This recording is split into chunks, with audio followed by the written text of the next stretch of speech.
Halo teman-teman semuanya, kembali lagi dengan saya Dimas Ananto. Di video kali ini saya ingin membahas bedah buku. Bedah bukunya apa?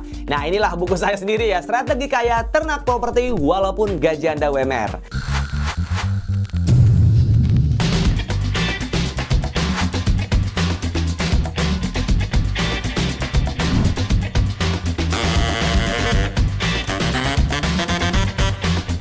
Nah, di bab pertama jelas banget menghancurkan mental block, dan ini yang terjadi di dalam dunia nyatanya, bahwa yang pertama adalah harga propertinya mahal, nunggu harga murah. Nah, di buku ini adalah dengan gak usah takut yang namanya harga properti mahal.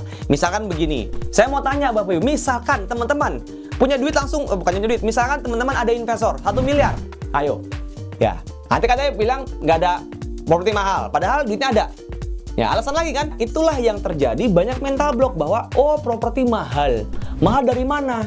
Ya kan, kita harus tahu dulu mahal itu dari perbandingan kanan kiri depan belakang. Nah, ketika tahu perbandingan depan kiri depan belakang dan seterusnya, kita harus paham bahwa harus mengecek dulu. Datanglah ke lokasi, survei, lihat internet, tanyakan satpam kanan kiri ya. Oke, yang kedua adalah utang itu buruk. Ada yang bilang, oh iya Pak, utang itu buruk, katanya memang kita nggak usah pakai KPR. Betul. Nah, tapi ada juga Pak yang ternyata pakai utang bisa nggak? Ya bisa aja, tergantung utang apa. Bisa pakai utang dari temen atau utang dari KPR. Nah, ini banyak terjadi kalau, Pak, gaji saya seiprit Pak, terus kemudian nggak mungkin Pak kalau kita KPR. Betul. Nah, makanya di sini akan ada dipecahkan bahwa bisa kok, tadinya uang kita sedikit, tapi dengan modal seiprit kita bisa menghasilkan ratusan juta. Contoh, kayak saya waktu itu cuma hanya 5 juta rupiah, ya kan? Terus kemudian saya bisa menghasilkan properti yang harga 600 jutaan. Nah, itulah kadang mental block itu yang membuat orang mengganggu tidak praktek. Nah, ketika tidak praktek itu, teman-teman akhirnya cuma hanya, oh properti susah. Padahal belum tentu. Teman-teman harus belajar dulu bagaimana caranya supaya properti ini dengan mudah kita dapatkan. Yang ketiga nih, saya anak orang miskin. Nah, ini terjadi. Banyak orang berpikir terang aja dia bisa punya properti, orang bapaknya kaya, jelas saja gitu. Akhirnya apa? Membenarkan. Pertanyaannya adalah, ada nggak orang di luar sana, orang biasa, tapi punya properti? Jawabannya apa? Ada gitu ya. Kenapa? Karena tahu ilmunya. Dan banyak orang yang berpikir adalah, karena orang tua saya orang-orang biasa aja gitu loh, bahkan untuk sekolah aja saya susah dan nggak mungkin lah saya punya properti. Nah, itulah yang dibahas. Ini ada 13 karena hanya 3 yang kita bahas, karena 13 banyak banget gitu ya, sehingga teman-teman sadar bahwa ternyata properti itu mudah asal tahu caranya.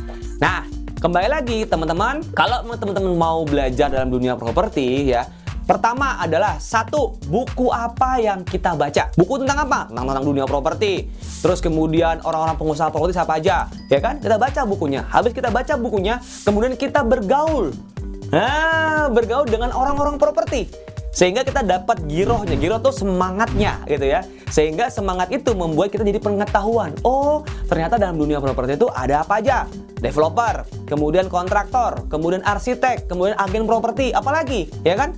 Ada juga yang namanya konsultan. Kita mau di bagian mana gitu loh. Kalau kita mau di bagian, oh ternyata saya bagian si agen properti, boleh nggak? Boleh. Nah, disitulah bahwa tidak ada yang tidak mungkin. Semua kita bisa mungkin asal kita benar-benar mau belajar. Nah, teman-teman bisa cek aja nanti di buku Ternak Properti, karena sebetulnya 13 ini bisa loh kita pecah supaya mental block teman-teman bisa hilang. Sampai ada materi ini tuh sangat direkomend sama siapa? Mr. Tunggu Semaringin. Apa itu? Buku Strategi Kaya Ternak Properti. Ini memberikan banyak sekali cara-cara untuk dapat berbisnis properti tanpa KPR walaupun gaji UMR. Cara efektif seorang pebisnis properti pemula di bidang lelang properti, Cesi dan Aida. Dan teman-teman bisa pelajari ini. Apa ya sih ya yang pembahasan yang dibahas di sini? Saya bacain ya. Yang pertama adalah 5 cara bagaimana beli properti tanpa KPR dengan gaji UMR. Cara yang ketiga, simple tapi jarang orang yang tahu. Nah, yang selanjutnya 4 cara bagaimana menemukan harta karun properti di bawah harga pasar. Cara yang kedua ada di sekitar Anda sebetulnya gitu ya. Yang ketiga, KPR versus cash. Nah, itu banyak perdebatan tuh. Ayo teman-teman, suka yang KPR atau suka yang cash? Nah, gitu ya. Kemudian, bagaimana cara praktis pemula bisnis properti walaupun Anda masih karyawan dan pengusaha? UMKM. Nah, yang paling mantap adalah apa? Jurus jitu, ternak properti tanpa modal, pakai dana orang lain, 90% mau berpartner dengan teman-teman. Nah, kemudian yang ke-8 adalah cara aman melipat gandakan kekayaan investor ternak properti. Semuanya ini dibedah karena kita sudah cetakan kedua dan ini sangat-sangat mbahnya penting. Teman-teman bisa cek aja nanti di link deskripsi. Dan inilah yang membuat saya bisa berubah bumi dan langit. Tadinya saya nggak punya mobil, nggak punya rumah dan semuanya akhirnya alhamdulillah saya punya rumah. Kemudian bagi teman-teman tadi ilmu tentang bagaimana cara menghambat mental block kita pecahkan, silahkan share ke teman-temannya. Karena pinter pun juga jangan sendiri. Semoga bermanfaat. Saya Dimas Ananto mengucapkan salam mantap.